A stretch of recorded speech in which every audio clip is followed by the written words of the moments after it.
Hey everyone, welcome back to Mortgage Market Minute. I'm Chen with Simple Mortgage. This week we're covering three things: what's happening with mortgage rates and adjustable rate loans, June's jobs report, and a look at how buyer activity is shifting nationally. Let's get into it. Let's start with rates. According to the Mortgage Bankers Association, the average 30-year fixed rate dipped slightly this week to 6.57%, down from 6.59%. Points ticked up a touch to 0.65. Now here's something interesting. The 5-year adjustable rate mortgage actually moved the other direction, rising to 5.79% from 5.68%. Quick refresher, adjustable rate mortgages start with a fixed rate for a set period, then adjust to the market rate afterward, which is why they're generally considered riskier. As the rate gap between adjustable rate mortgages and 30-year fixed loans has narrowed, fewer borrowers are choosing them.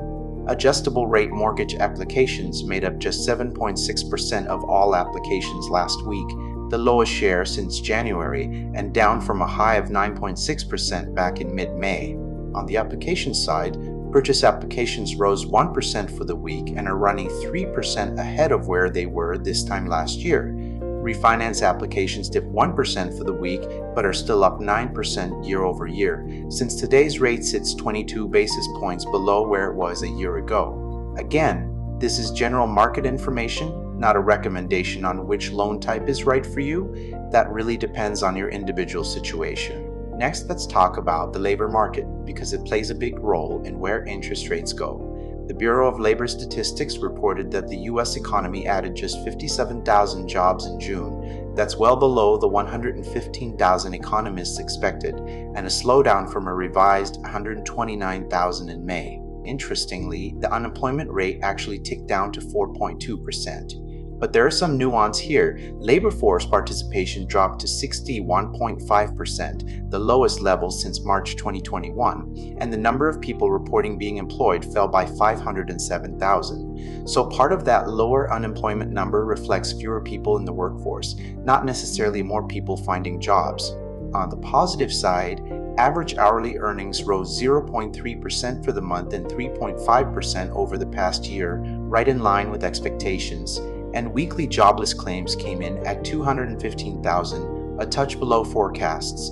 This report matters because the Federal Reserve watches the labor market closely when deciding on interest rate policy. We'll leave it there, again, just sharing the data, not making any predictions about where rates go next.